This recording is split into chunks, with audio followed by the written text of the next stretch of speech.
Grace and peace from God the Father and from the Son Jesus Christ be with all of us this morning.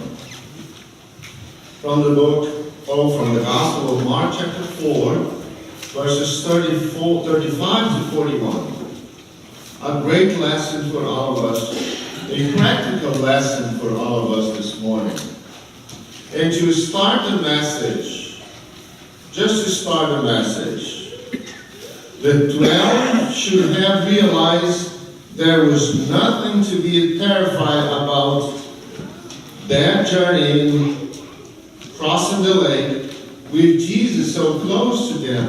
And this is the main truth of the gospel this morning. The presence of Jesus in our lives and the way sometimes we question that. And Jesus had promised one thing, and this is basically the main lesson of the gospel. In the beginning of the reading, Jesus said, we will go across this lake. So the disciples should know better that Jesus said, we are going across the lake. But as the wind hits the boat, and as the storm comes, they are human beings. They have to be terrified. They have to be afraid. They have to doubt. Because this is part of our human nature, to doubt God and to doubt the promises of God and His presence in our life many times. Isn't that what happens with us? Many times in life. The great lesson of the gospel is faith focus not on what we see around us, but on what God says to us every single day in the Bible. Well, if we read the Bible. And the question is, does your faith rest on Jesus and His work despite fear inside you and turmoil around you?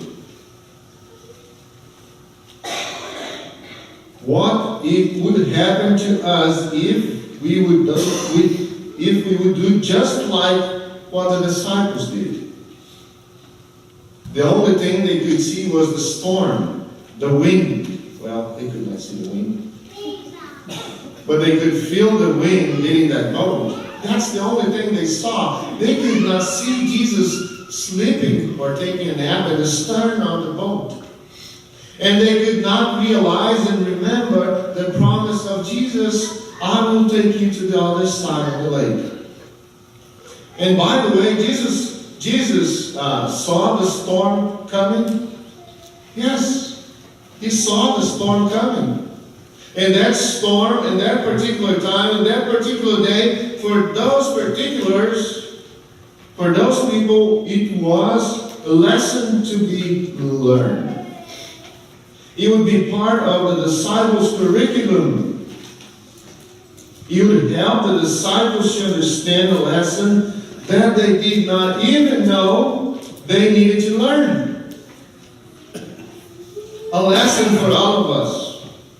Jesus can be trusted in the storms of life. Many people have the idea that the storms come to their lives only when they do something or they disobey God. It's not the truth. See, the disciples just obeyed God. Let's go to the other side. Let's go inside the boat. They did whatever Jesus said. But that's not the way it does work.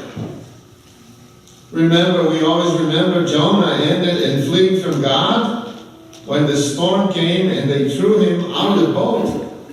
That was Jonah's disobedience to God, but in this case was not.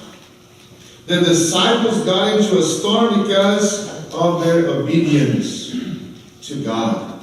Because they were so obedient and faithful to Jesus.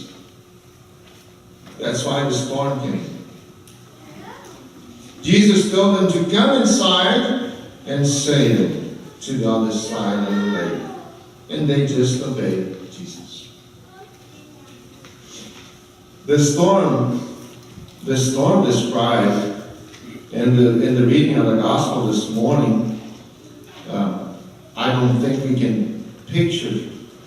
But when we think about the hours of experience that Peter, John, and James, and the other disciples had, remember from the 12 disciples, about 7 were fishermen. And they are used to the storms in the sea. So this storm must be a bad one. A very bad storm for experienced fishermen to be afraid and panic. Oops. Panic. I cannot say panic too close. Sorry. I'm going to start panicking. So this is another thing that we can think about the gospel is even experienced people with a lot of hours of faith. It doesn't matter the age, the status. It doesn't matter how often I come to church.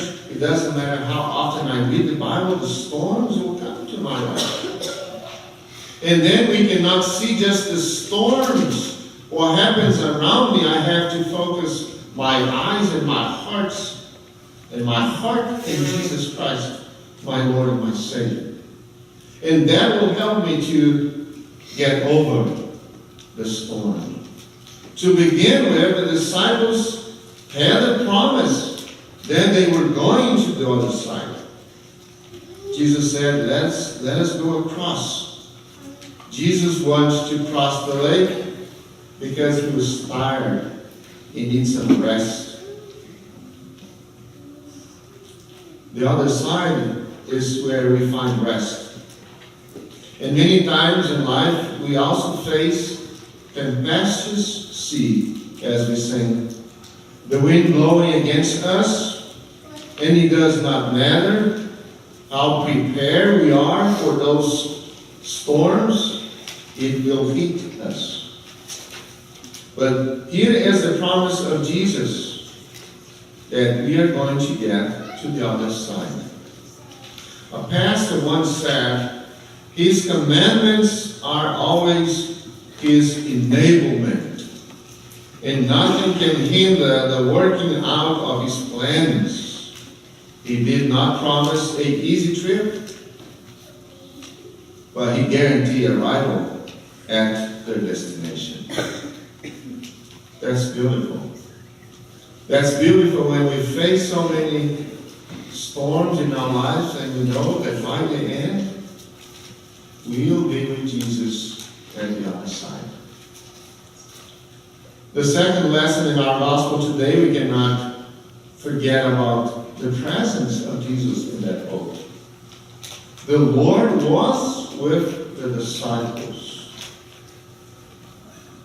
And the disciples had seen the demonstration of Jesus' power many, many times because they had been with Jesus for a while. Jesus healed people. Jesus expelled demons from people. Jesus performed miracles. Jesus gave sight to people. So they should know better that Jesus, the Creator, the Maker of heaven and earth, as we confess in the Nicene Creed, that He can still storms. If God can create the world, He can also still the storms. Not just that storm, but the storms in our lives. And all kinds of storms. And He is still there with the promise that even if we die in a storm, we will have a better life after all, the eternal life. And Jesus was taking a nap. And Jesus was taking a nap while everybody was in panic. Because God, the Father, was with him. Because he was fulfilling God's promises, God's purpose. And he is going to the cross in a storm. It's not going to stop Jesus to do that. our human nature might make us think God has sometimes forsaken us when the storm comes. But that's the presence of Jesus in that boat is our promise that Jesus is always going to be with us, no matter how bad is the storm. And the last but not the least lesson on the gospel today, it was not what Jesus did with the elements, with the wind, with the water. No, I think one of the beautiful things of the gospel this morning is when everything is done. When Jesus calmed the storms, he goes to the disciples and asks them, why you are so afraid? Do you still have no faith? I know it sounds a little kind of harsh. Jesus was being a little harsh with the disciples after all the panic, all the circumstances involved that encounter. But Jesus needs to address something that is a problem. And see, Jesus knows the storm was coming, and Jesus knows the human heart, and he knows how terrified you can be when the storm comes. But he asked that question to the disciples. See, no matter, it's not the problem. The problem of the storm was not the big deal.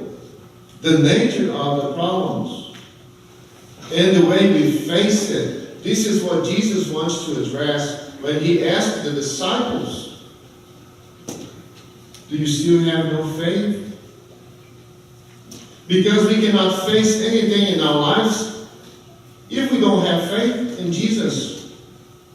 And that was the main thing for the disciples to learn. You have to trust that God will fulfill his promises in your life.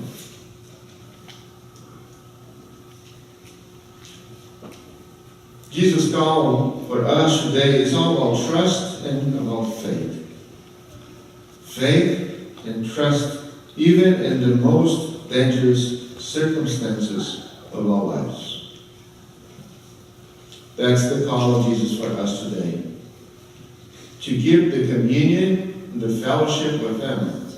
So when the storm comes, we will be kind of prepared. When we share the bread and we share the body and blood of Jesus, we are getting prepared to that. When we open the Bible, we are getting prepared for the storms. When we have the fellowship of the brothers and sisters at St. Paul's Lutheran Church, we are preparing ourselves to the storms. Remember, we are all sailing with Jesus. And our main goal is to get to the other side. So every single day of our lives, we have to prepare ourselves. We have to confess our sins. And we have to believe and trust that God is taking us to the other side. That's a wonderful promise for all of us.